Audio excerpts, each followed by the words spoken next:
ou un frère, mais lorsque la Bible est ouverte, c'est la parole de Dieu, et que Dieu en soit glorifié. Alors, je crois de tout mon cœur ce soir que Dieu aura un mot, certainement, comme mon cousin garçon dit, certainement que Dieu aura un mot pour toi. Peut-être que tu es au dehors, au loin, peu importe, mais confie-toi. Et ce soir, je voudrais que, tout simplement, que tu laisses ce soir ouvert ton cœur à ce qui sera dit ce soir. Que Dieu soit béni. Et j'ai un mot, je crois de tout mon cœur. Vous savez, dans l'évangile de Marc, chapitre 8 et le verset 34, Jésus va dire une parole. Et puis, vous savez, je vais vous parler un petit peu ce soir des promesses et de l'amour que le Seigneur Jésus-Christ est venu déverser dans les cœurs. Vous savez, je vais dire comme ça, moi je sais d'où je viens et je sais où je vais aujourd'hui. Que Dieu soit glorifié. Vous savez, on n'est pas des chrétiens, mais on le devient avec le temps. Et vous savez, l'évangile, on l'a connu. On a connu l'évangile tout petit. Dans les années 80, on se souvient, on était à Dijon, je se rappelle, il y avait ce car sur la place. On écoutait, on était tout petit, mais on se souvient. Et puis les frères, l'évangile, c'est pas une histoire de cerveau, mais c'est une histoire de cœur, l'évangile. Amen. L'évangile, ça s'apprend avec le temps. Et que Dieu en soit béni. Hein, merci Seigneur. Je vois mon cousin Sébastien. Et puis je vous le dis au passage, combien de fois je suis monté dans sa campine? Combien de fois il est en histoire avec sa femme? Combien de fois, Seigneur Sébastien, je l'ai venu, je l'ai séparé, j'arrête mon cousin. Et puis aujourd'hui, c'est un serviteur de Dieu. Que Dieu soit béni. Amen. L'histoire, la parole de Dieu, c'est une histoire de cœur. Que Dieu... Alors écoutez ce qu'il est écrit dans l'évangile de Marc, chapitre 8 et le verset 34. Il dit, si quelqu'un, et ça peut te concerner à toi ce soir, ça peut être quiconque, si quelqu'un, écoutez, veut me suivre, il va falloir faire quelque chose. Il y a un examen à faire. Si quelqu'un veut me suivre, il va falloir faire quelque chose. Alors remarquez, qu'est-ce qu'il faut faire? La Bible, elle a la parole, elle a une explication, la Bible. Si quelqu'un veut me suivre, qu'il renonce à lui-même. C'est-à-dire, alors comment? Il va falloir faire un examen total de sa vie. C'est-à-dire, il va falloir regarder son état et puis voir comment elle est ta condition de vie. Si quelqu'un veut me suivre, qu'il renonce à lui-même et qu'il me suive. On dit gloire à Dieu. Amen. Et puis un jour, nous l'avons fait, nous. Il y a des années peut-être plus anciens, des jeunes. Mais un jour, on a fait l'examen, puis on a dit, voilà, il y a le renoncement. Et puis un jour, la Bible parle de cet homme, Pierre. Il va dire une parole merveilleuse. Parce que si quelqu'un, Jésus va dire, si quelqu'un veut me suivre, il renonce à lui-même, qu'il se charge de sa croix et qu'il me suive. C'est-à-dire, on est un examen, vite fait, comme ça, bien fait, pour faire comprendre. Quel soit ce que tu vis, les passions que tu possèdes dans ta vie. J'ai l'habitude, mes frères le savent, je mets un point d'interrogation, ça veut dire que ça peut concerner beaucoup de choses dans ta vie. Et puis on voit ce qui va pas, ce qui t'empêche, ce qui peut nuire à ta vie pour t'approcher de Dieu. Et puis là, un homme va dire une parole, c'est Pierre. Ça se trouve dans le livre de Matthieu. Matthieu chapitre 19 et le verset 27. Pierre va dire cette parole. Écoutez ce qu'il dit. Je le connais par cœur, mais je peux vous le dire. Pierre prenait la parole, il va dire cette parole. Il lui dit, voici, nous avons tout quitté et nous t'avons suivi. Amen. Et je veux te dire une chose, mon frère, ma soeur, mon ami, toi qui es là, toi qui as besoin de Jésus ce soir, toi qui as besoin d'expérimenter la vie éternelle, le chemin qui mène au ciel, il va falloir faire quelque chose, il va falloir renoncer à soi-même et puis le suivre. Mais pour le suivre, ben, il y a ce qu'on appelle l'examen, le renoncement. Il faut abandonner, il faut délaisser. Et des fois, ça coûte. Mais au bout, vous savez, Jésus va dire une parole. Il va dire, vous aurez des chemins difficiles. Et puis c'est vrai, mais une espérance meilleure. Amen. Parce que la vie de la terre, c'est que souffrance. Et on ne veut pas étaler tout ce qu'on peut passer, tout ce qu'on a passé. Mais vous faire comprendre, la vie, c'est la vie de souffrance, c'est terre. Mais Dieu, dans son ciel, nous a préparé une place meilleure. Amen. Amen. Là où il y aura la paix, la joie, et puis vous connaissez. Alors que Dieu en soit béni. Gloire à Dieu, amen. Amen. Merci Seigneur, je vais essayer de ne pas parler trop vite. Hein, je crois. Parce qu'on parle très très vite et puis je voudrais avec vous faire comprendre. J'ai pas mal de versets, d'histoires de la Bible à vous raconter. Je voudrais essayer de prendre mon temps, si vous me le permettez, que Dieu en soit béni. On dit gloire à Dieu, amen. Amen. Hein, merci Seigneur. Vous savez, j'ai mis ça, moi, c'est vrai. Écoutez, j'ai mis ça. Vous savez, par rapport à ce qu'on reçoit La Bible, c'est tout simplement, c'est quelque chose d'extraordinaire. La Bible, c'est la grâce. La Bible, c'est la grâce. Et puis la grâce, vous savez ce que c'est la grâce? C'est un cadeau immérité. C'est un don gratuit. Vous savez, bien souvent, il y en a qui sont passés par là, par des problèmes des justices de la vie, des tribunaux qui ont été justifiés par rapport à un temps où ils ont vu qu'ils ne pouvaient rien faire, donc ils ont été graciés. Puis ils ont passé, ils ont été graciés. Mais là, c'est bien plus que ça. La grâce, c'est une faveur, un cadeau. Alléluia. Un cadeau, on ne le mérite pas des fois. Et puis, bien souvent, des fois, lorsque quelqu'un vient vers nous, et puis il nous offre un cadeau, c'est parce qu'il fait par amour à l'autre. Parce qu'il aime. Il offre quelque chose de gratuit. Ben, Jésus a fait ça un jour. Dans tout son amour, dans sa grâce, il a offert quelque chose, Dieu. Il a offert son fils Jésus gratuitement pour que tu puisses avoir la vie éternelle. Vous savez, dans le psaume chapitre 49 et le verset 9, il est écrit, il dit que le salaire, pardon, écoutez-moi, le rachat de l'âme, le rachat de l'âme est cher et n'aura jamais lieu. C'est-à-dire que toi-même, par tes œuvres, par tout ce que tu possèdes, tout ce que tu as, tu ne pourras jamais acheter ton salut. Le salut, il vient de l'Éternel. Le salut, il vient de Dieu. Alors, c'est ça. Oui, la grâce est une faveur, un cadeau qu'on ne mérite pas, mais il nous est offert gratuitement. C'est-à-dire, j'ai mis ça, c'est donné à ceux qui en aiment. Dieu a donné. Écoutez, Dieu a donné parce qu'il a tant aimé. On dit gloire à Dieu. Amen. Il a tant aimé. Et puis on le sait. Il l'a prouvé. Il l'a prouvé. Sur la croix, il s'est offert gratuitement. Et puis un jour, écoutez bien, et c'est vrai ça, c'est une personne qu'on a connue, je ne dirai pas son nom. Un jour, on a été vers elle, et puis des hommes ont parlé, et puis on dit, tu sais que Jésus, il est mort pour toi. Et puis cette femme, elle a dit, mais pourtant, j'ai rien fait, moi. Est-ce que vous comprenez? Elle dit, j'ai rien fait, moi, non? Mais c'est donné pour toi que tu puisses avoir la vie éternelle. C'est-à-dire que pour te pardonner de tes péchés, pardonner de ta vie que tu mènes chaque jour, de ce que tu possèdes, il te promet la vie éternelle, que Dieu soit glorifié. On dit merci Seigneur, que Dieu en soit glorifié. Puis je voudrais, avec vous, rentrer maintenant, s'il vous plaît, dans le message, que Dieu soit glorifié.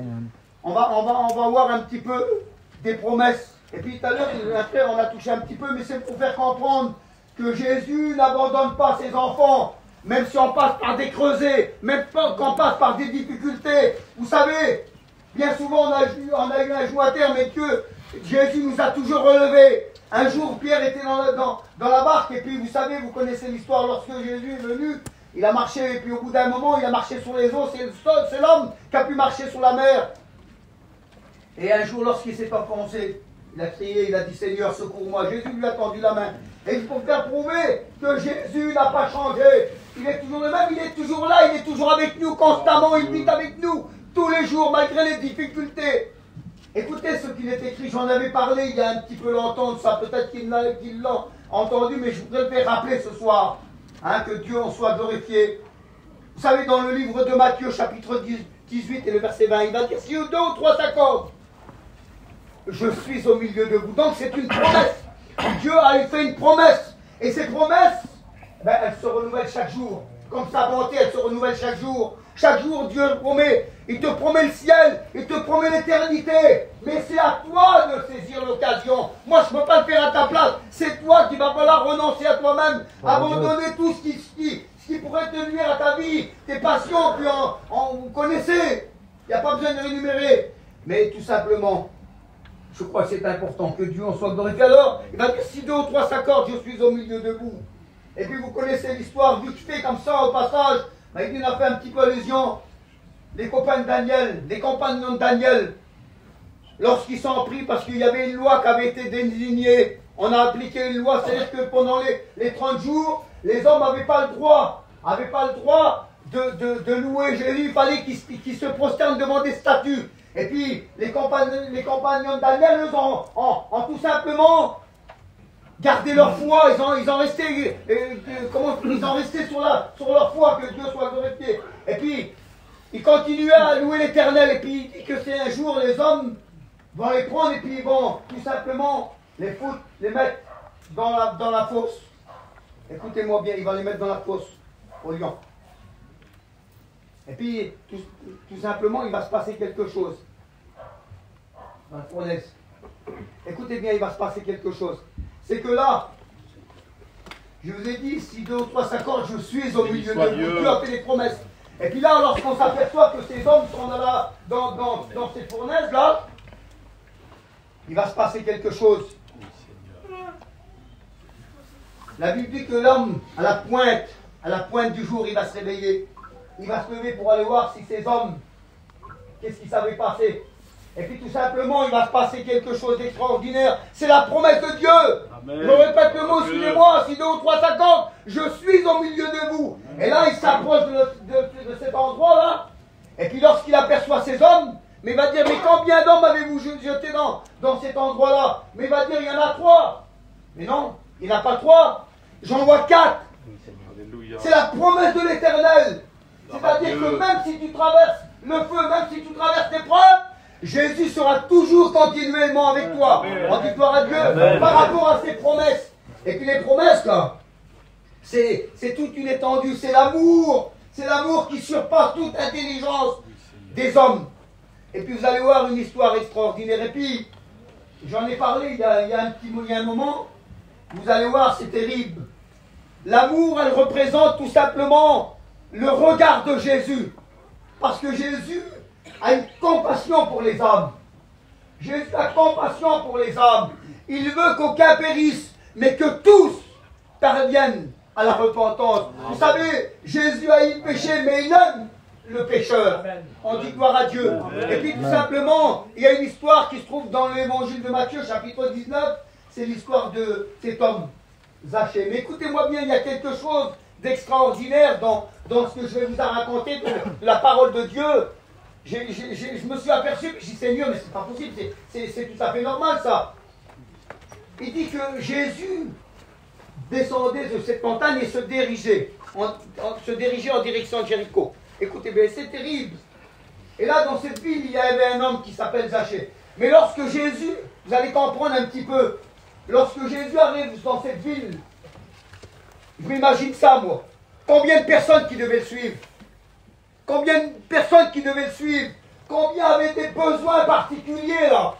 Il y en a qui avaient besoin de la guérison, d'autres d'être sauvés, je pense. Il y avait plein de cas, plein de besoins, là. Et puis combien qui devaient le presser? Bah, allô? Il y en a quand même, les frères, combien de personnes qui devaient le presser lorsqu'il devait marcher dans cette ville? On devait le bousculer. Ben, il y en a qui étaient venus tout simplement pour le voir, qui était Jésus, d'autres par intérêt, d'autres par orgueil, je ne sais pas moi, d'autres par besoin. D'autres avaient besoin de le voir parce qu'ils avaient besoin de guérir, d'autres pour être sauvés, d'autres venaient le voir peut-être pour voir qui était Jésus. Il y avait des milliers de personnes qui devaient l'empresser. Et puis certainement, il y en a qui devaient crier. Mais j'ai besoin d'être guéri, peu importe, j'ai besoin d'être sauvé, parce qu'il y en a qui ont besoin, ce soit d'être sauvé, gloire à Dieu. Amen. Il y en a qui ont besoin, je ne sais pas quel est ton besoin, tu pourras l'exprimer devant Dieu. Et puis tout simplement, je m'imagine ça, moi. Et cet homme, la partie à l'avant, c'est pas trop cet homme, mais vous allez comprendre un petit peu le regard de Jésus, l'amour de Jésus, ce qu'elle peut faire. L'amour de Jésus fait des grandes choses. Amen. L'amour de Jésus, elle pardonne tout, elle sauve. Amen. Elle t'emmène au ciel, l'amour de Jésus. Amen. Et puis tout simplement, cet homme, lorsqu'il part à l'avant et puis qu'il commence à faire ses efforts, parce qu'il y a des efforts, vous savez mes frères et sœurs, mes amis, pour être sauvés. Celui qui fume, celui qui boit, il va falloir qu'il délaisse pour pouvoir suivre Jésus. Pour pouvoir hériter le ciel, il va falloir délaisser. Et puis là, cet homme-là, lorsqu'il arrive à une distance, il monte sur cet arbre. Et puis la foule, le peuple, le pressé suivait Jésus. Le regard de Jésus, quelle beauté. Et puis je m'imagine ça, moi. C'est moi qui le dis ça. Lorsque Jésus arrive à une distance, imaginez-vous combien de personnes qu'il pourrait y avoir, peut-être qu'il y en a au dehors du chapitre, je ne sais pas, mais si on se met tous en masse, vous allez comprendre qu'on va être serré, on va se bousculer. Il y en a qui ont des besoins particuliers là. Mais Jésus arrive. Et lorsqu'il aperçoit cet homme, il y a quelque chose qui se passe là. Cette beauté, c'est le regard. Le regard de Jésus a changé tout en un temps. Lorsque Jésus l'a aperçu, il a vu ses efforts, il a délaissé, il a abandonné plein de choses. Oui, que celui qui veut me suivre, qui renonce à lui-même, abandonner plein de choses, délaisser. Et puis cet homme, certainement qu'il a dû faire ça, je ne sais pas moi, s'il avait un métier, peu importe, s'il avait sa femme, ses enfants, peu importe, il a tout délaissé, il a tout laissé, parce qu'il a couru en avant. Et lorsqu'il est sur cet arbre, Jésus arrive là, à une distance, l'aperçoit, et puis il va lui dire quelque chose. Il va lui dire maintenant, Zachée, vous savez ce qui se passe lorsqu'il lève la tête? Il l'aperçoit, c'est le regard, c'est le contact, c'est le lien qui se fait. Quelle beauté! Lorsque le lien se fait, lorsque l'amour de Dieu touche un cœur, c'est totalement une vie nouvelle. Que Dieu soit glorifié. Il va dire maintenant. C'est tout de suite, c'est maintenant. Tu peux l'accepter tout de suite, tu peux être sauvé en un instant. Ta vie peut être transformée, ta vie peut être changée en un instant. Maintenant, il va dire descends. Beauté, il va falloir que je demeure chez toi maintenant. Parce que c'est pourquoi Jésus avait vu ses efforts, il a vu qu'il a tout laissé, il a abandonné pour le suivre. Et puis il y a une autre histoire dans la Bible. Parce que Dieu a formé des projets, que Dieu soit béni. Dieu a donné ses promesses. Ça se trouve dans l'évangile de Matthieu chapitre 20, le verset 20. Il y a une histoire qui est extraordinaire. Une belle histoire de la Bible. Il dit qu'un jour, il y a une femme qui est là. Elle écoutait les promesses. Et je l'ai oublié de le lire, je vais vous le dire tout de suite. Ça se trouve dans l'évangile de Jean, chapitre 14, et le verset 6 jusqu'au verset 9. C'est Jésus qui parle. Il va dire, je m'en vais vous préparer une place. Et lorsqu'elle sera prête, je reviendrai vous chercher et je vous prendrai avec moi. Donc ça, c'est une promesse. Dieu a fait une promesse qui s'en allait, qui partait, mais qui revient et qui te prendra si jamais, tout simplement, tu lui as donné ton cœur. Et puis tout simplement, cette femme, après avoir écouté ses paroles, après avoir écouté tout simplement les promesses que Jésus avait faites, eh ben, elle va faire quelque chose, elle. Elle va saisir ses paroles, elle va saisir les promesses que Dieu a faites. Évangile de Matthieu, chapitre 20, le verset 20. C'est la femme de Zébédée. Il dit que cette femme avait 2 garçons. Et puis après avoir écouté ce que Jésus avait dit, tout simplement, elle va vouloir faire quelque chose, et c'est logique ça. Vous allez comprendre, celui ou celle qui a des enfants et qui ne sont pas encore qui n'appartiennent pas à Dieu, leur désir, c'est que ces enfants s'approchent du Seigneur. Vous dites gloire à Dieu, on dit amen les chrétiens. C'est tout à fait logique. Pour quiconque que ses enfants s'éloignent, c'est un désir que ses enfants deviennent et qui s'approchent. Et puis cette femme-là, elle voulait saisir l'occasion que Dieu avait donnée. Elle ne voulait pas la laisser partir, elle. Et puis c'est tout à fait normal, ça. Elle va saisir l'occasion. Comme toi, ce soir, tu peux saisir l'occasion ce soir. Tu peux saisir l'occasion qui t'est donnée ce soir. Et j'ai l'habitude de le dire, moi. C'est une main tendue, l'évangile. La parole du Seigneur, c'est une main tendue. Les mains, ce soir, sont tendues vers toi, ce soir. Que Dieu soit glorifié. Et puis elle va dire, voilà, elle va interpeller Jésus, elle. Il faut avoir de l'audace, il va avoir de l'estomac pour pouvoir l'arrêter. Dire, oh Seigneur, moi je voudrais quelque chose, je désirais quelque chose.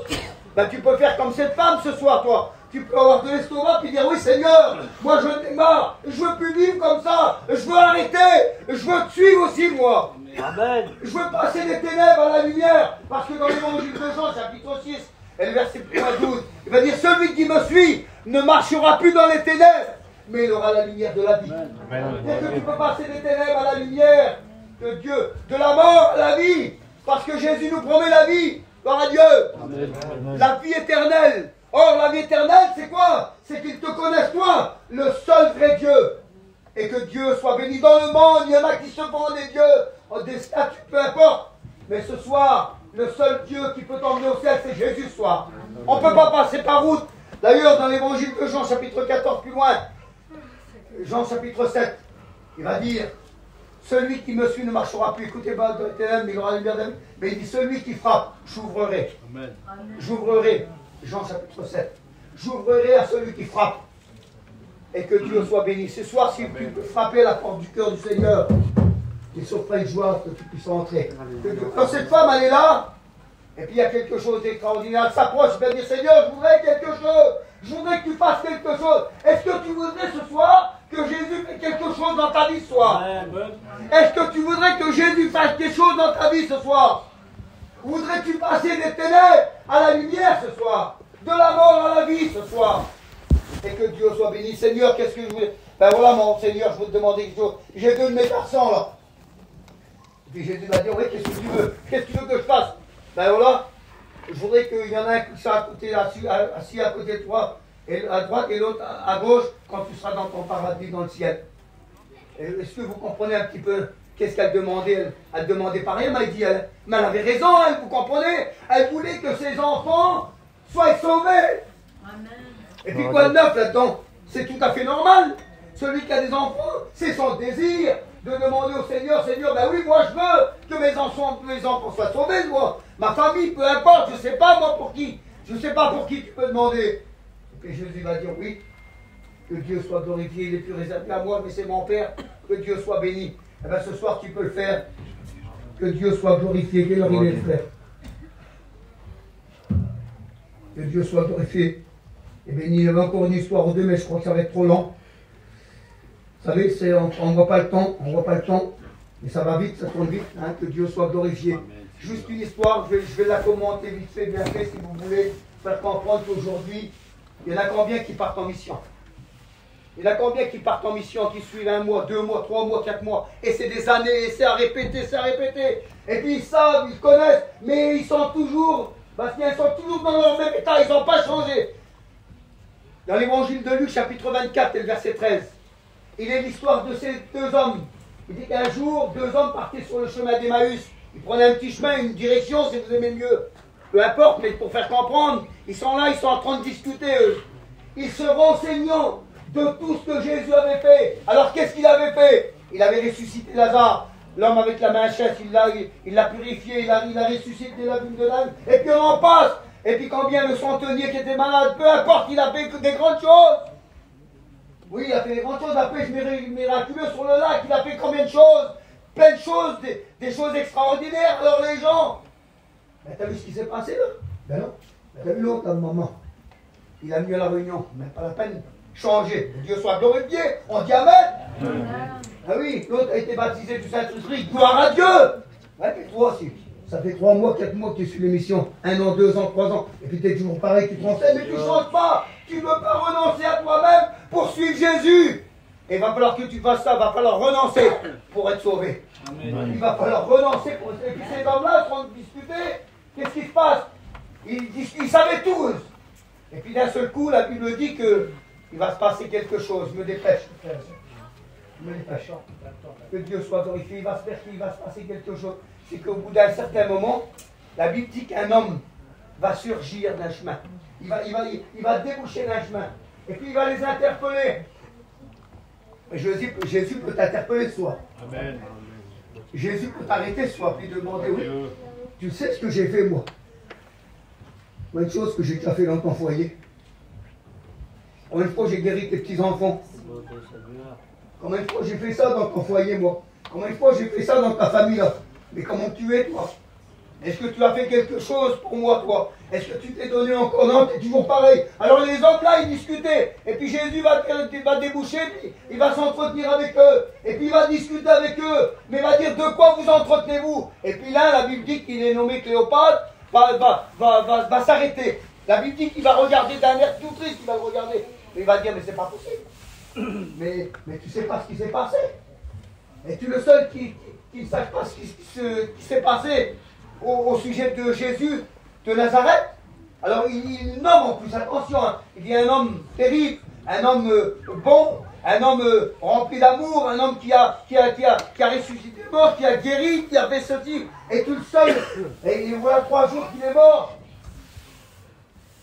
Ah oui, mais il ne savait pas. La Bible le dit. Vous pouvez le lire dans l'évangile de Luc chapitre 24 et verset 13. Il va dire, mais vous ne savez pas, vous. Il va discuter, mais tu ne sais pas, tu n'es pas au courant. Et au bout d'un moment, la Bible dit qu'ils vont continuer, ils vont faire route avec eux. La Bible dit que leurs yeux été apaisé, il ne peut pas le reconnaître. Tant que tu regarderas des yeux comme ça, tant que ce n'est pas les yeux du cœur, tu ne pourras jamais rencontrer Jésus. Pour rencontrer Jésus, il va falloir que tu le rencontres avec les yeux du cœur. Amen. C'est les yeux de ton cœur qu'il va falloir que tu roules, pas seul du corps. Et puis tout simplement, au bout d'un certain moment, la Bible dit que la nuit va commencer à s'approcher. Et puis les hommes vont l'inviter. Ils vont dire, il fait nuit, reviens, rentre chez nous. Reviens, rentre chez nous. Et puis,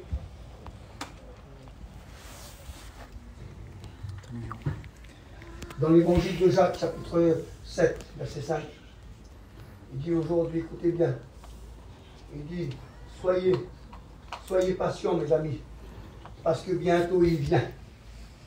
Il paraît bientôt, il vient bientôt. Alors les hommes, là, tout simplement, vont l'inviter, il va rentrer, je vais me dépêcher, il va rentrer chez eux. Il va rentrer. Et puis la Bible dit qu'ils vont commencer à remplir le bain avec lui, ils vont discuter. Et puis d'un seul coup, vous savez ce qui s'est passé d'un seul coup? Et ça se fera comme ça, mes frères et sœurs. Je vous le certifie que ça se passera comme ça. D'un seul coup, il disparaît devant eux. Et puis au bout d'un moment, il va dire, mais c'est pas possible. Mais lorsqu'il marchait avec nous, lorsqu'il parlait avec nous, notre cœur ne brûlait-il pas dedans de nous pour le reconnaître? Ben non, parce que ce n'était pas les yeux du cœur qu'il regardait, c'est avec les yeux charnels. Pour rencontrer Jésus, pour le connaître, pour le voir, pour l'accepter, il faut que tu rouvres les yeux de ton cœur. Que Dieu soit béni. Il faut que tu rouvres. Et je termine avec ça, écoutez, je termine avec ça. J'en aurai encore à dire, mais je termine avec ça. Juste cette histoire-là, je vais la commenter vite fait. Ça se trouve dans l'évangile de Marc, chapitre 8. C'est l'homme de centenier. Écoutez, juste un petit mot, vous allez comprendre. On ne va pas dévoiler toute la planoplie, mais tout simplement un tout petit mot sur cet homme. Vous connaissez l'histoire parfaitement bien. Mais la connaître bien, ça ne fera pas de toi un sauvé. Ce qui fera de toi un sauvé, c'est que tu acceptes Jésus. Je vais te faire comprendre. Lorsque la Bible dit que Jésus rentra dans cette petite ville, Capernaum, un centenier l'aborda, l'arrêta, vous connaissez l'histoire. Et puis il va dire, voilà, j'ai mon serviteur, je me dépêche, il est malade, et puis ceci, puis ça. Voilà. Et Jésus va dire, là, écoute, allez, je vais y aller avec mes mots. Attends, je viens, j'arrive, je vais le guérir. C'est ce que Jésus dit. Il va dire, ah non, écoutez bien. Ah non, Seigneur, je veux bien que tu le guéris, mais tu ne peux pas rentrer chez moi. Je veux bien que tu le guéris, Seigneur. Bien bon seulement, il sera guéri. Écoutez, puis on l'a fait, puis je le fais, puis les frères le font. On a prié pour des personnes, mon frère. On a prié pour nous, on est malade, et puis 2 jours après, c'est fini. Ça recommence, et tout ça. Est-ce que vous comprenez? Et puis le centenier va dire tout simplement, ah non, dis un mot seulement. Mais il dit, dis un mot seulement, et puis mon serviteur sera guéri. Mais tu ne peux pas rentrer chez moi, Seigneur. Mais pour quelle raison que Jésus ne pourrait pas rentrer chez toi ce soir? Pourquoi alors tu ne voudrais pas laisser rentrer Jésus ce soir? Alors tu dis, si quelqu'un entend ma voix, vous savez ce qu'il fait? Si quelqu'un entend ma voix et qu'il écoute, ben moi j'entre chez lui. Si quelqu'un frappe, ben on lui ouvre. Ben voilà ce que Jésus veut faire ce soir. Jésus veut entrer chez toi et il veut te donner la vie éternelle. On coupe les fronts, on remercie le Seigneur.